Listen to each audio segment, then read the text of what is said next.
The views expressed are solely those of the speaker and not necessarily those of Paltalk.com, AVM Software, or its advertisers.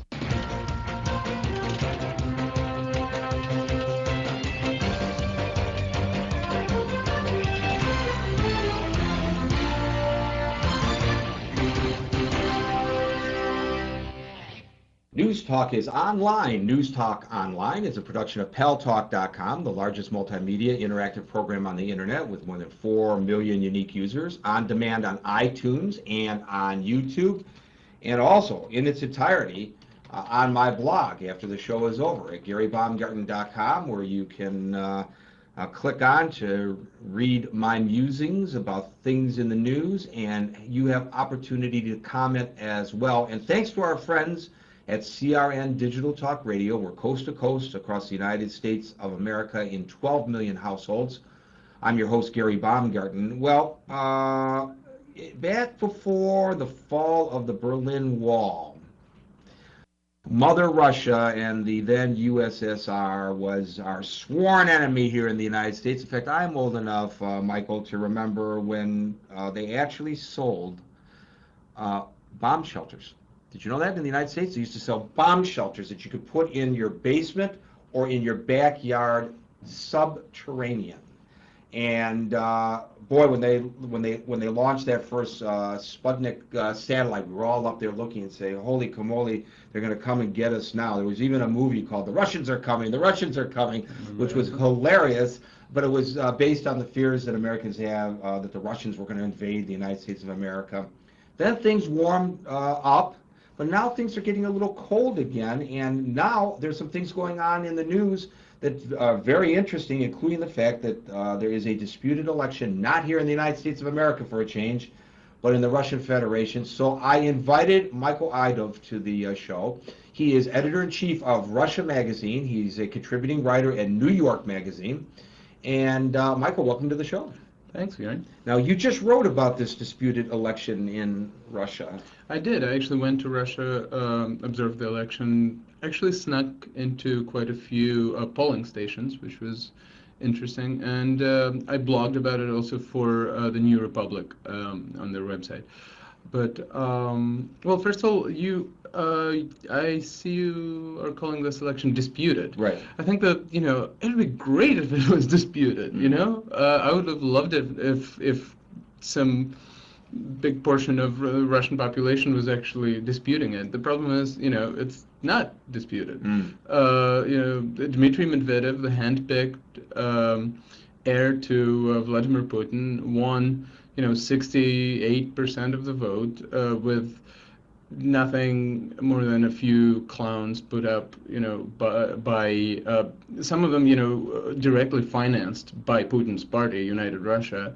For example, Bogdanov, one of the candidates, was just a decoy set up by Putin's people, to siphon off the Democratic, the sort of the liberal vote. So yeah, so you basically have a guy running unopposed, winning in a shocker, and that's that. In fact, Russian friends of mine keep saying that the West keeps referring to this as a flawed election. Mm-hmm. There's been election irregularities, there's been voter intimidation, there's that, and they're missing the point. The point is that it's not an election at all. It doesn't matter if there were irregularities or not. So it was a mirage. It was. You have to think of it as a national certification process for an executive order. Mm. So things have not moved toward democracy, obviously, in the Russian Federation. They had in the 90s. Unfortunately, that brand of democracy was also marked by sort of total gangsterization of culture and the business culture and economics. And people recoiled in horror. And when Putin, came around and tightened the screws, as they say, people were delighted to give up their rights and their civil liberties. And that, I think, is the shocking thing. You have to realize that the Russian opposition barely exists at this point. By the fluke of the oil prices being what they are, Russia is awash in cash. Well, not Russia, Moscow, where all the decisions are made. and that's enough to quell any kind of real tangible opposition. So that's It's kind of interesting. Some of the things that you say are almost analogous to some of the things that we say about the election here in the United States. For example, there are those who would suggest that Nader is in as a favor to McCain to siphon votes off from the Democrats. But in this case, it's a far more closed process. And in fact, if I were running for president of Russia, I understand that in order to even have a nominating convention in my own party, even if it was in the back of a tavern, the rules are so obstructive as to make it nearly impossible for me to really mount a campaign. Well, first of all, you wouldn't have a nominating convention because you wouldn't really have a party. You wouldn't be running because a bunch of draconian, little bureaucratic details would prevent you from running, just like they prevented Garry Kasparov and Mikhail Kasyanov, both fairly liberal would-be candidates from running. Right. So, you would simply not get there if you're not with United Russia, which is basically the dominating party. Now, in Kasparov's case, as I understand it, he tried to hold, by law, in order to get on the ballot, you have to have your own party has to get together and nominate you. But they wouldn't give him a permit, or nobody would rent him a place, or. Oh, it's even better. Yeah, you're right. Exactly. They wouldn't give him a place to hold the convention, so they couldn't hold the convention, and So it was his fault because he didn't hold a convention. If he had, he would have been able to get on the ballot, but he didn't follow the rules to get on the ballot. Exactly. So that's why he popularized this slogan that he actually put on this plastic bag, which is weird enough, but it said, "I'm taking no part in in this farce."